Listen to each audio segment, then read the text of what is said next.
एक मिनट पापा, ये तो पूरा खाना ठंडा पड़ा हुआ है। इसको बताता हूँ मैं अभी। अंकिता, रुक बेटा, खाना जैसा भी है मैं खा लूंगा।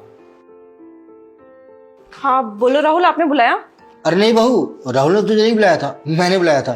बेटा जब तू राहुल की चाय बनाएगी ना तो एक कप चाय मेरे लिए भी बना देना। वो क्या है कि चाय पीने का मन कर रहा है। ठीक है पापा, मैं आपके लिए भी बना देती हूँ। ठीक है। तो पापा ये क्या किया आपने? जब खाना ठंडा है तो उसको बोल देना चाहिए था ना कि खाना ठंडा है, ये थोड़ी खाएंगे हम। और अचानक आपने बात भी पलट दी, मेरे को कुछ बोलने भी नहीं दिया उसको। और मेरे को एक चीज बताओ, आपने कभी ठंडा खाना खाया क्या? अरे बेटा अभी तक तो खाया नहीं, लेकिन कोई बात नहीं, मैं खा लूंगा। ठंडा ही है तो क्या फर्क पड़ता है। क्यों खाओगे पापा आप ठंडा खाना? अभी मम्मी को गुजरे हुए सिर्फ 30 दिन हुए हैं और आप उनके जाने के बाद ये ठंडा खाना खाओगे? और जब मम्मी जिंदा थी ना तो आप एकदम गर्मा गर्म खाना खाते थे, मम्मी आपको गर्मा गर्म परोसती थी। बेटा वो मुझे गर्म खाना देती नहीं थी, बल्कि मैं ज़बरदस्ती उससे गर्म खाना मांगता था। और जब वो गर्म खाना नहीं देती थी ना तो मैं उससे लड़ता था। अरे तो उसमें क्या प्रॉब्लम है? तो आप उनसे सही तो लड़ते थे बिल्कुल। अगर आप मम्मी से नहीं लड़ते ना उस टाइम तो आपको गर्म खाना नहीं मिलता, ऐसा ही ठंडा खाना मिलता। इसलिए हमें अंकिता को अभी से टाइट करके रखना चाहिए ताकि वो भी हमें गर्मा गर्म खाना दे। बेटा ये गर्म खाना ठंडा खाना इस तरह के फालतू की रोक टोक के चक्कर में ना मैं तेरी मम्मी के साथ अपने रिश्ते ख़राब कर लिए थे। और जब आज वो मेरे साथ नहीं है ना बेटा, तो उन चीज़ों को याद करके ना मुझे बहुत पछतावा होता है। पछतावा होता है? क्यों पापा, अब आपको किस चीज का पछतावा होता है?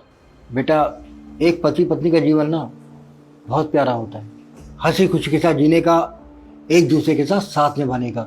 और हम क्या करते हैं, इन फालतू के चक्करों में आपस में लड़ते फिरते हैं और रिश्ता ख़राब कर देते हैं।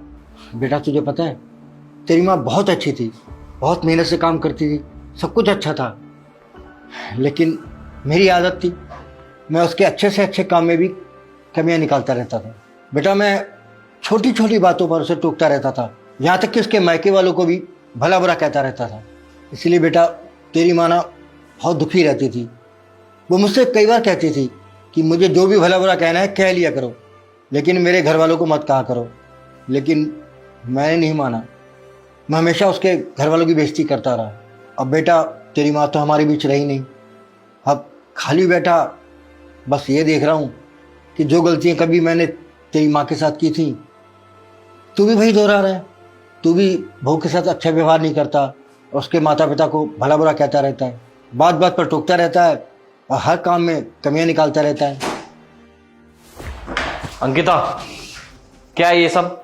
अरे मैंने तुम्हें कहा था कि इस शर्ट को धो देना, मेरे को आज पहनकर जानी थी ये। और ये क्या है, इसको धोया नहीं तुमने? अरे वो ना मेरे दिमाग से निकल गई है, मुझे लगता है ना तुमने खोल के अलमारी में ही डाल दी। मैंने बाकी सारे कपड़े धो दिए, बस यही शर्ट रह गई। तुम एक काम करो ना, तुम दूसरी शर्ट पहन लो। अच्छा, ये शर्ट धोना भूल गई तुम। अपने घर वालों की चीजें तो नहीं भूलती तुम? उनसे कब बात करनी है, कब उनका काम करवाना है, वो सब तो मेरे को भी याद दिलवाती रहती हो। और ये शर्ट धोना भूल गई तुम? अरे यार राहुल, इतना बड़ा इशू बनाने की जरूरत नहीं है इसको। ये शर्ट भूल गई तो कोई बात नहीं ना, तुम दूसरी शर्ट पहन लो। और ये तुम क्या बात बात पे मेरे घर वालों को बीच में लेके आते हो? हर छोटी से छोटी बात में तुम मेरे मम्मी पापा को बीच में लेके आते हो, बार बार थोड़ी ठीक लगता है ये। अरे तुम्हारी प्रॉब्लम क्या है? तुम्हारे पास इतनी सारी शर्ट पड़ी है, कोई और सी पहन लो ना। घर वालों को मैं तो लेकर आऊंगा, जब जब तुम गलती करोगी ना तब तब लेकर आऊंगा।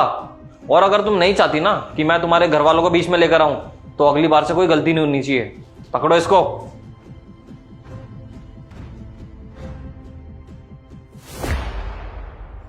हाँ पापा, सही कह रहे हो आप। कुछ हद तक आपकी बातें बिल्कुल सच है। मैं जरा जरा सी बात को लेकर अंकिता से बेफालतू में लड़ता रहता हूँ और उसके अच्छे कामों में भी उसकी कमियां निकालता हूँ।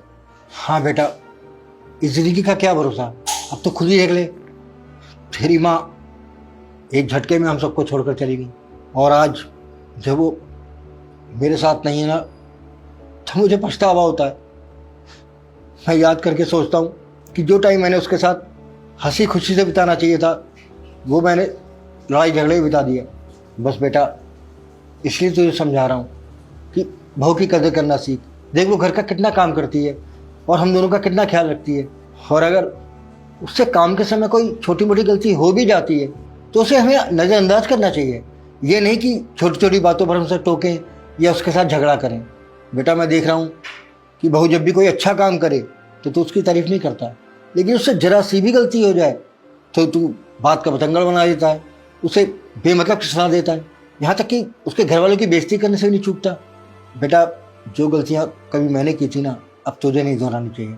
मैं तो बस तुझसे यही कहूँगा, क्योंकि बेटा जिस चीज़ का पछतावा मुझे आज हो रहा है ना, मैं नहीं चाहता कि भविष्य में तुम्हें भी पछतावा हो, तुम्हें भी एहसास हो कि तुमने अपनी पत्नी के साथ गलत किया।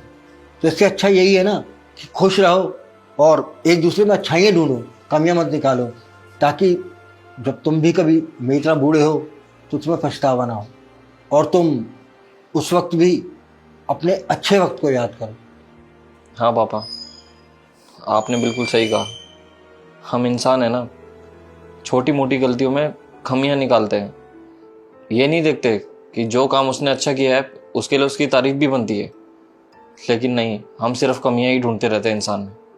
लेकिन आप अब इस बात की चिंता मत करो, मैं इस बात का ध्यान रखूंगा हमेशा।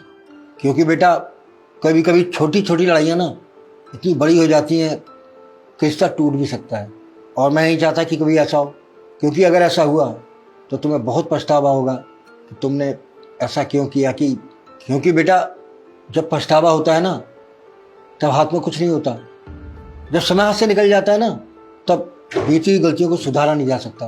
इससे बेहतर यह है कि अभी वक्त रहते सुधर जाओ और अपनी ज़िंदगी को संभाल लो। अरे हाँ बहू, अगर चाय बन गई है तो ले आओ। हाँ पापा, बस मैं चाय छान ही रही हूँ, 2 मिनट रुक जाओ। आपने अभी तक खाना नहीं खाया? खाना तो ठंडा हो गया होगा।